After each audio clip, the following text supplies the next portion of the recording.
Okay, so from there, what we're gonna do is we're gonna take these two and we're gonna try to pull them evenly where we're gonna want our door. So we'll stretch these out just a little bit. Anytime I use or set up a teepee, I try to have these diamonds as close to the door as possible, or at least these poles, because the door itself sits on here, at least with the poles that I make, or the teepees that I make.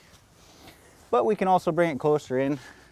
But I don't want that arch to be too floppy, so I could try to have it sit at a spot somewhere close to there.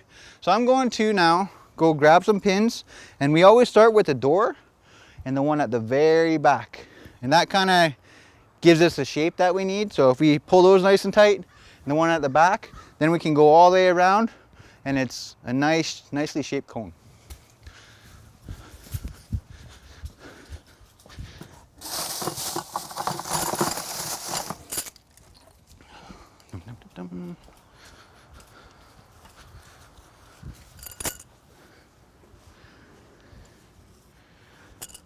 Now, anytime we are in manicured areas, almost like a park-like setting, we got to be mindful that there may be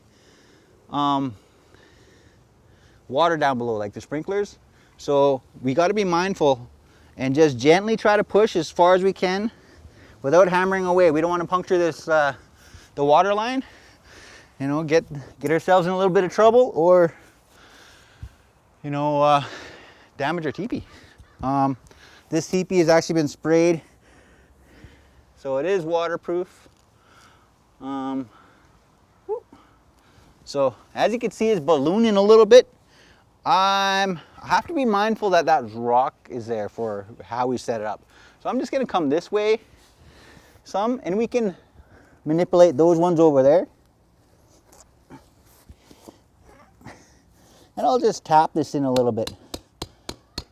Just enough to, if there is anything down there, it might push it around, but it won't puncture. So again, I'm gonna go straight to the back, and you're gonna see me lift up the back and then put that back one in nice and tight, and that'll actually give us our shape. I might come back and play with this one a little bit just to make sure the door's in the right spot. So if I did have an assistant today, I'd probably ask them to start putting these pins at each spot there, all the way around, while I get at this one here. And again, this is the back one. We always start with the first two at the door, and then we're gonna pull back on this one. And we're nice and gentle. We don't want to burst any water lines, if there are any. Now that that's there, we can stretch this out, push it in nice and gently. If we need a little bit of extra, tap it in. Coming back around, nice and wide.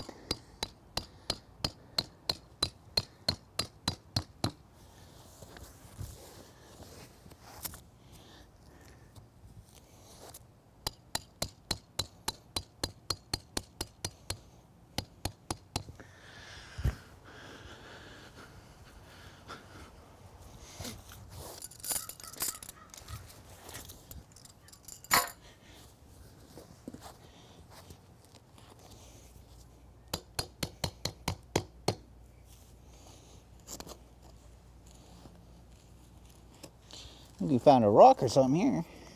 There we go.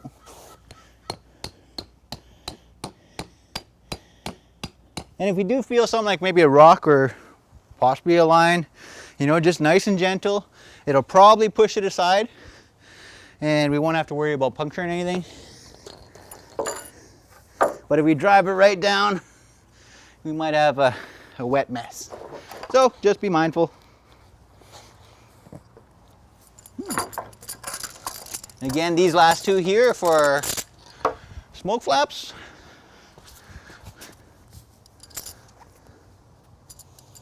So, as we started before, went all the way around. We're gonna get pretty close to that rock, so I'm actually just gonna lead that one out.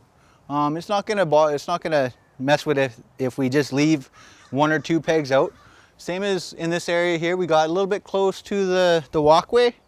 It'll be fine. But what I do want to do is tighten up the door a little bit. As you can see, that's pretty wide. Our door, although I did make a pretty big door for this, is not that wide. And when we stretch it out, it will bring it back in. So what I want to do is I'm just going to bring this back in a little bit this way.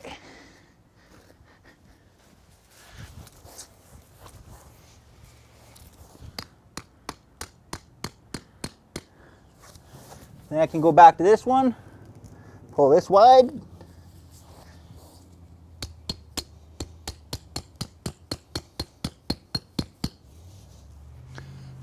I'm going to come back over here and pull this one this way a little bit.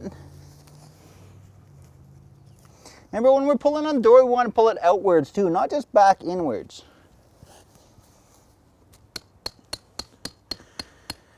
Okay, so I'm going to ask you to come back and come inside with me now. And we're going to maneuver these poles around. It'll stretch out the canvas, make it a little bit more tighter on the outside. So come on inside.